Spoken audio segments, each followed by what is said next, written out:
अस्सलाम वालेकुम। अमान पाकिस्तानी का आपको सलाम। और पूरी दुनिया के जो हालात हैं वो आपके सामने हैं। आप देख रहे हैं क्या हो रहा है दुनिया में, जंगें और हंगामा बरपा है। हर कोई अनसर्टन है, हर कोई परेशान है, हर कोई ये सोच रहा है कि यार क्या होगा और आगे क्या होगा। तो इसमें जो सबसे बड़ी ट्रबल में है इस वक्त वो अमेरिका है, क्योंकि अमेरिका ने अपना एक निज़ाम कायम किया था, पेट्रो डॉलर जिसको कहते हैं। पेट्रो डॉलर मतलब जितनी भी ऑयल की परचेज होती है वो पूरी दुनिया में, वो होती है यूएस डॉलर के थ्रू। और जितने भी अरब ममालिक हैं उनको ये कहा गया था कि जी आप अपनी सारी जो भी सेल करें ऑयल को, वो सारी सेल परचेज सब कुछ यूएस डॉलर में होगा, और उसके बदले में आपको सिक्योरिटी देंगे, हम आपको प्रोटेक्ट करेंगे, और आप सुकून से अपना काम करें, मजे करें, और हम आपको हर तरह की सिक्योरिटी प्रोवाइड करेंगे। ये सोच करके सारे जितने भी ऑयल प्रोड्यूसिंग कंट्रीज थी उन्होंने बोला कि ठीक है जी, हम यूएस डॉलर में सब अपना तेल बेचेंगे। उसके बाद अमेरिका को यूएस डॉलर की एक जो खपत चल रही थी दुनिया में वो कंटिन्यू हो गई, और ये वो ना खत्म होने वाला सिलसिला था जो चल रहा था। इसके बदले में अमेरिका कर्जे भी लेता था, सब कुछ करता था पूरी दुनिया से, और उसको कोई फिक्र नहीं होती थी क्योंकि उसको पता है उसका डॉलर स्ट्रांग है और हमेशा डिमांड में रहेगा। तो उसकी जो ये डिमांड थी, उसकी जो ये सारी चीजें थी, इसको बचाने के लिए अमेरिका ने बहुत सालों तक ये लोगों पे रोब बना के रखा कि जी we are the only super power. अच्छा, उसके बाद अब क्या हुआ है, ईरान ने अमेरिका की ठोक दी है, बुरी तरह ठोकी है, और गल्फ कंट्रीज की भी, जो कि ये समझते थे कि जी हम तो यहाँ पर समझे सिक्योर्ड है, अमेरिका की प्रोटेक्शन है हमें। अब उनको समझ में आया कि यार अमेरिका तो अपने अड्डे नहीं बचा सका, तो हमें क्या बचाएगा। और अब वो सारे परेशान हैं। अब उनको समझ में ये नहीं आ रहा है कि हम क्या करें, क्योंकि अब उनको प्रॉब्लम ये हो गई है कि अगर वो अमेरिका के अड्डे वहां से अमेरिका नहीं बचा सका, हमें क्या बचाएगा। और दूसरा मसला ये है कि ईरान ने उनको ये बता दिया है, इतना इनसिक्योर कर दिया है और उनको बता दिया है कि जी अमेरिका आपको नहीं बचा सकता। और ये बात उनकी समझ में आ भी गई है। इसीलिए कोई भी अरब मुल्क जो है वो ईरान से पंगा लेने के चक्कर में नहीं है। उसको पता है कि अगर हमने कोई ऊपर नीचे कुछ किया तो इसने एक हमारी कहानी उड़ा दी, एक बम से एक बिल्डिंग हमारी गिर गई तो हो जाएगा हमारा काम। तो अभी भी ये हाल हो गया है कि जितने भी लोग वहां पे रहते हैं वो भाग रहे हैं वहां से, और वो परेशान है कि यार आगे पता नहीं क्या होगा। और आगे जो हो या ना हो, लेकिन जो मिथ थी ना वो टूट चुकी है कि जी यहाँ पर पैसे सिक्योर्ड हैं आपकी। पूरी दुनिया के बिलियनर्स दुबई चले गए, और सऊदी अरब चले गए, कतर चले गए, बड़े बड़े अपने बिजनेसेस वहां पे ट्रांसफर किए, हेड ऑफिस बनाए, बहुत काम किया उन्होंने। लेकिन अब वो सब परेशान है, क्योंकि वो सिक्योरिटी अब वहां पे नहीं रही जो वो समझते थे कि हमें हमेशा वो सिक्योरिटी मिलेगी। और अमेरिका जो है वो बुरी तरह फ्लॉप हो गया, फेल हो गया दुनिया को ये बताने में कि वो रियल सुपर पावर है। वो अपने आप को नहीं बचा सका और वहां से भागा है। और अब जो है वो escape के रास्ते ढूंढ रहे हैं कि किस तरह से जंग को खत्म करके बाइज्जत तरीके से भाग ले। लेकिन अब कुछ भी इतना आसान नहीं है। अब अमेरिका तो चाहता है जंग खत्म हो, लेकिन ईरान कहता नहीं, आओ खुशबू लगा के आओ। तो दूसरा, अब अमेरिका के पास दो ही रास्ते बचे हैं ईरान को टैकल करने के लिए। पहला रास्ता ये है कि जी अपने फौजें उतारे वहां पे, फौजें उतारे, और ईरान में तो कहते हैं जी आओ खुशबू लगा के आप अपनी फौजें भेजो, हम तो इंतजार कर रहे हैं, हम तो सालों से इसका इंतजार कर रहे हैं।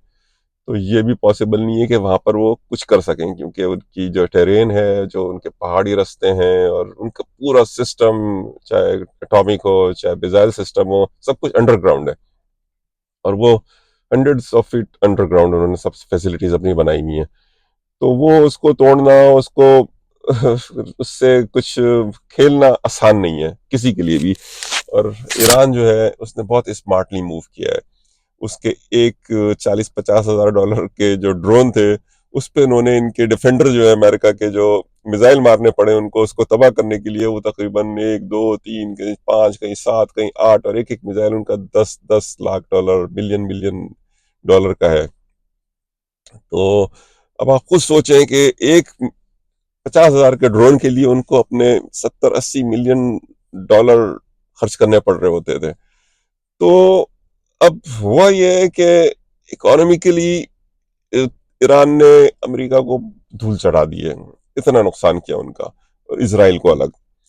तो हर तरफ से अब उन्होंने ये बता दिया है कि बेशक आप सुपर पावर ना हो, बेशक आप जो है आपके पास वो हथियार ना हो जो आपके पास है, लेकिन अगर आपके अंदर हिम्मत है, अकल है, और आप समझते हैं, जज्बा है, तो आप किसी को भी हरा सकते हैं।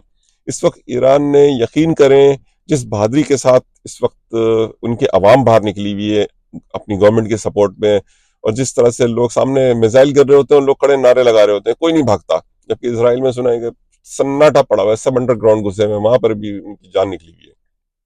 तो बात सारी ये है कि इस वक्त वही आदमी, वही नेशन, वही मुल्क कामयाब होगा जिसके अंदर हिम्मत होगी, अकल होगी, और जिनको पता होगा कि उन्होंने आगे क्या करना है। तो अमेरिका के साथ प्रॉब्लम ये हो गई कि ट्रंप इस जंग में कूद गया इसराइल के कहने पे।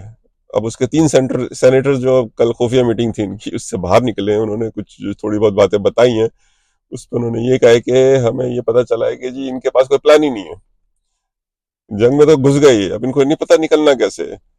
तो विदाउट प्लानिंग, सिर्फ इसराइल के कहने पे उसने चढ़ाया ट्रम्प को, ट्रम्प साहब चढ़ गए दरख्त पे और वो कूद गए जंग में। तो वो भी फंस चुके हैं इस वक्त। हर तरफ से हर कोई फंसा हुआ है। दूसरी तरफ हमारे पाकिस्तान है, प्यारा पाकिस्तान, वहां पर क्या हो रहा है? वहां पर कहानियां चल रही हैं कि जी इमरान खान ईद घर पे करेगा, इमरान खान जो है बहुत जल्द आने वाला है। भाई आएगा, जरूर आएगा, इंशाल्लाह ताला आएगा। लेकिन मैं आपको बता दूं, आसिम मुनीर के होते हुए उसका आना बहुत मुश्किल है।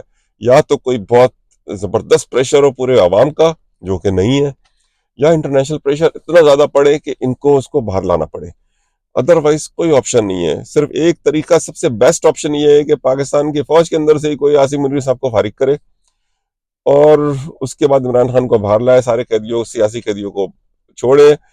तो फिर लोगों का थोड़ा इत्मीनान बहाल होगा फौज पे, और उसकी गुड्डी थोड़ी ऊपर चढ़ जाए।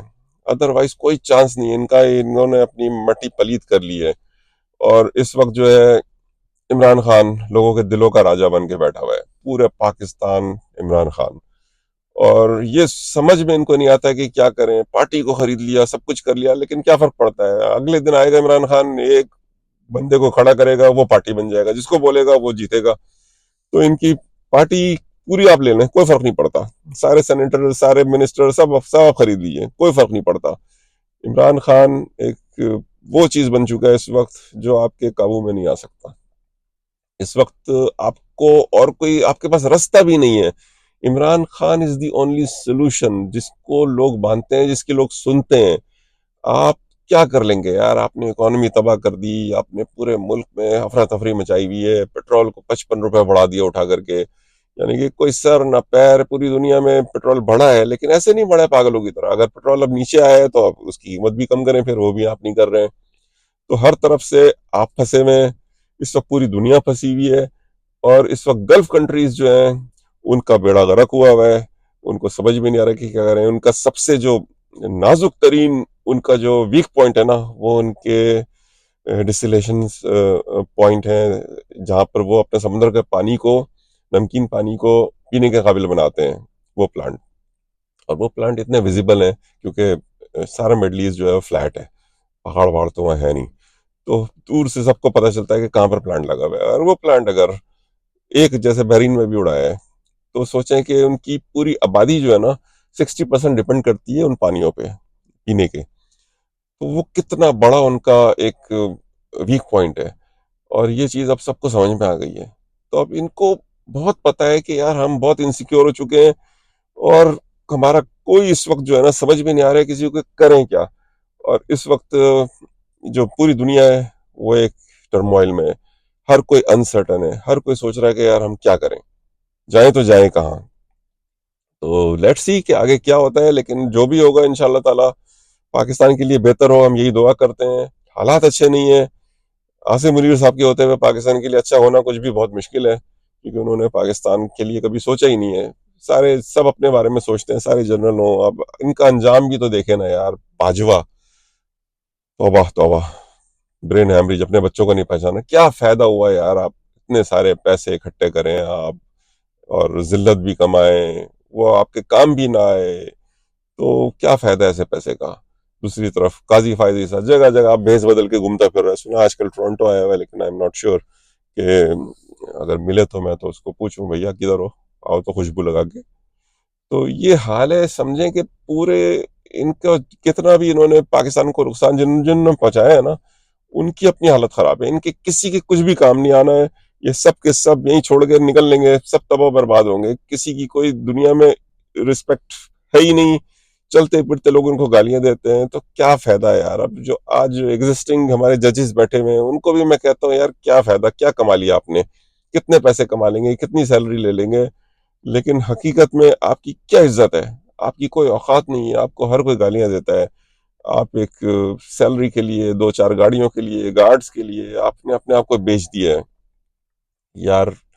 बहरहाल इन सब पे अफसोस होता है मुझे तो, क्योंकि ये सब इतने फकीर लोग हैं। यकीन करें, हमें अपने आप को बादशाह समझना चाहिए। कम से कम हम लोग साफ जहन के साथ, साफ दिल के साथ सोचते हैं, पाकिस्तान के बारे में सोचते हैं, पाकिस्तान से मोहब्बत करते हैं, अपने लोगों के बारे में सोचते हैं, इंसानियत के बारे में सोचते हैं। ये क्या सोचते हैं, हमारे बच्चे को अमेरिका में एडमिशन हो जाएगा, वहाँ पे इसकी जॉब हो जाएगी, इसको हम हमारी फैमिली उधर सेटल हो जाएगी, हम यूरोप में विला खरीद लेंगे, ये कर लेंगे, वो कर लेंगे, हमारे पास इतने पैसे होंगे। भाई कुछ काम नहीं आना है, सब चीजें एक सेकंड में उड़ जाती हैं, आपको नहीं पता होता है कि अगले लम्हे क्या होने वाला है। तो बी रेडी, जो बुरा करेगा उसको बुरा ही मिलेगा, जो अच्छा करेगा उसको अच्छा मिलेगा। This is the law of nature.